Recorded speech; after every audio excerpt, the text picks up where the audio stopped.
नमस्कार साथियों, बहनों और भाइयों। आज मैं आप सबका ध्यान वेनेजुएला संकट की तरफ आकर्षित करना चाहूंगा। वेनेजुएला संकट 2026, अमेरिकी सैन्य हस्तक्षेप, सत्ता परिवर्तन और वैश्विक प्रभाव हमारा आज का विषय है। जनवरी 2026 की शुरुआत में लैटिन अमेरिका एक बार फिर वैश्विक राजनीति के केंद्र में आ गया, जब वेनेजुएला की राजधानी काराकस में तड़के हुए धमाकों ने पूरी दुनिया को चौंका दिया। 2026 की स्टार्टिंग ऐसा लग रहा है कि दुनिया के अंदर विश्व युद्ध हो ही जाएगा। इधर चाइना कह रहा है कि वो अपना सैन्य प्रभाव दिखाकर अपने सीमा का विस्तार करेगा। इधर अमेरिका ने वेनेजुएला पर हमला किया। चाइना कह रहा है कि वो फिलिस्तीन पर कब्जा करेगा। रूस कह रहा है वो यूक्रेन पर कब्जा करेगा। तो दुनिया के अंदर ये चल क्या रहा है? तो हमें लग रहा है कि दुनिया इसी तरीके से दो ध्रुवों में बढ़ जाएगी और आपसी आर्थिक प्रतिस्पर्धा सारे मजबूत राष्ट्रों को एक प्लेटफॉर्म पर ला देंगे, जहां युद्ध के अलावा तीसरा कोई विकल्प नहीं होगा। वेनेजुएला की राजधानी काराकस में तड़के हुए धमाकों ने पूरी दुनिया का ध्यान अपनी तरफ आकर्षित किया। अमेरिका एक बहुत बड़े सैन्य कार्रवाई के तहत वेनेजुएला के राष्ट्रपति निकोलस मादुरो को हिरासत में ले लिया। उनकी पत्नी के साथ हिरासत में ले लिया। कई मंत्री देश छोड़कर भाग गए। बहुत सारे लोग अंडरग्राउंड हो गए। इस घटना ने 1989 के पनामा हमले के बाद लैटिन अमेरिका में अमेरिका का सबसे बड़ा प्रत्यक्ष सैन्य हस्तक्षेप माना जा रहा है।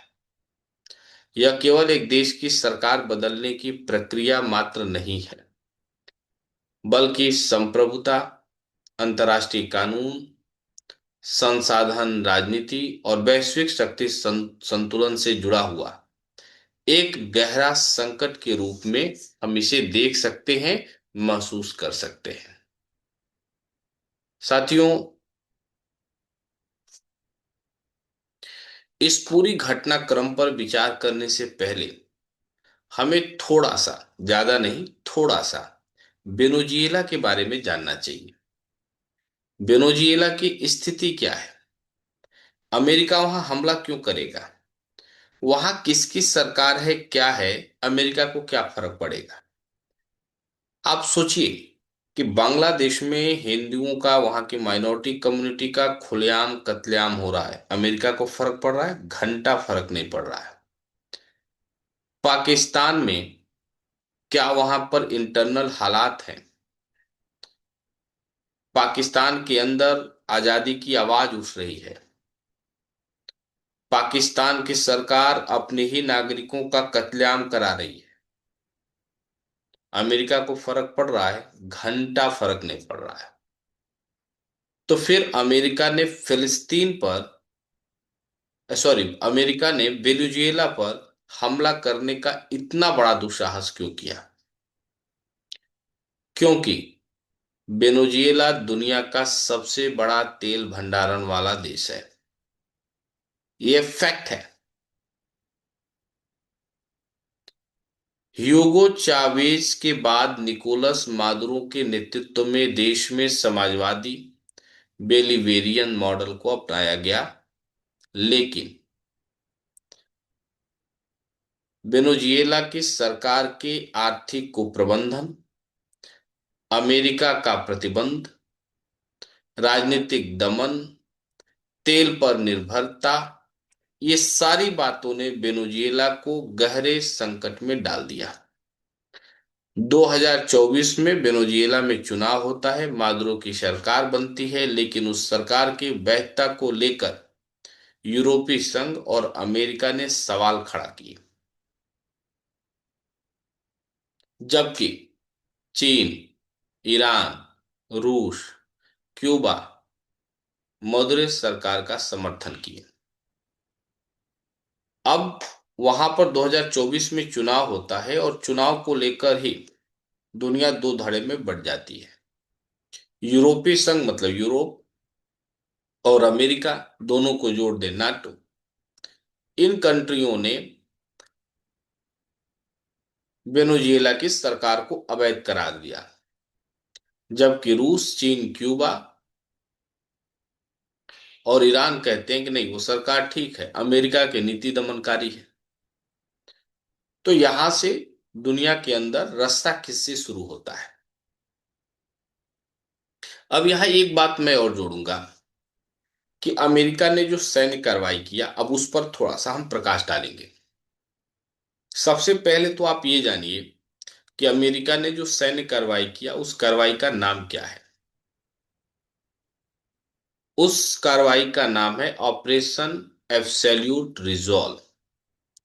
3 जनवरी 2026 की सुबह, यानी जब मैं ये वीडियो बना रहा हूं, अमेरिका ने ऑपरेशन एब्सोल्यूट रिजॉल्व के तहत काराकस के प्रमुख ठिकानों, सैन्य ठिकानों, फोर्ट्यूना, ला कार्लोटा, हिगुएरोटे एयरपोर्ट, इन सब जगहों पे हमला किया।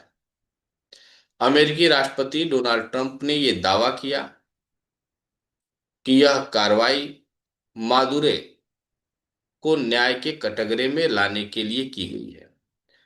मादुरो और उनकी पत्नी को हिरासत में अमेरिकी सैनिकों ने ले लिया है। और मादुरो को अमेरिका ने, ट्रंप ने बताया कि मादुरो ड्रग तस्करी, नार्को टेररिज्म में इन्वॉल्व थे, इसलिए यह निर्णायक कदम उनके खिलाफ लिया गया है। ट्रंप ने यह भी कहा कि द्वितीय विश्व युद्ध के बाद का यह सबसे बड़ा सैन्य ऑपरेशन है, जबकि वेनेजुएला सरकार ने इसे सैन्य आक्रामकता और संप्रभुता पर हमला बोला। अब एक बात समझिए कि इस पूरी घटना ने पूरे दुनिया को दो ध्रुव में बांट दिया। संयुक्त राष्ट्र ने इस स्थिति पर गहरी चिंता व्यक्त की और संयम की अपील की।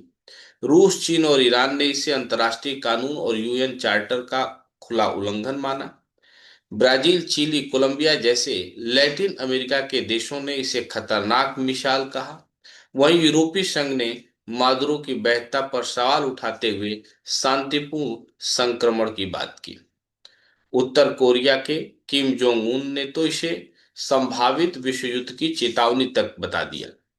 यह स्पष्ट हो गया कि यह संघर्ष अब केवल वेनेजुएला तक सीमित नहीं रहेगा। वेनेजुएला में जो आग भड़की है वो दूर तक जाएगी, क्योंकि इधर अमेरिका ने वेनेजुएला पर अटैक किया और उधर चीन के राष्ट्रपति शी जिनपिंग ने अपने भाषण में वियतनाम पर अपने अधिकार की बात की और उन्होंने कहा कि वियतनाम से उनके खून के रिश्ते हैं, वियतनाम चाइना का अंग बनेगा। अमेरिका ने प्रतिक्रिया दिया। तो लग रहा है कि दुनिया के इधर यूक्रेन और रूस का मामला चल ही रहा है, नाटो रूस का।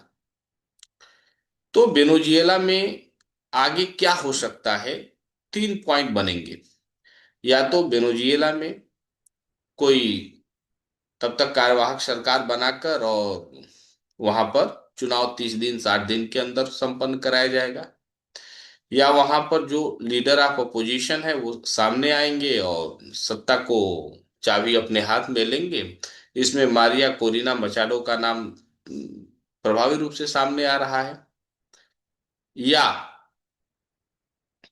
गृह युद्ध की स्थिति बन सकती है और शरणार्थी संकट पैदा हो सकते हैं।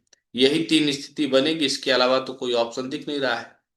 तो एटलीस्ट फाइनली यदि हम कंक्लूजन की बात करें, तो अब हम ये कह सकते हैं कि आधुनिक विश्व राजनीति में लोकतंत्र, मानवाधिकार और कानून के नाम पर अक्सर भू राजनीतिक हित और संसाधन की राजनीति काम करती आ रही है।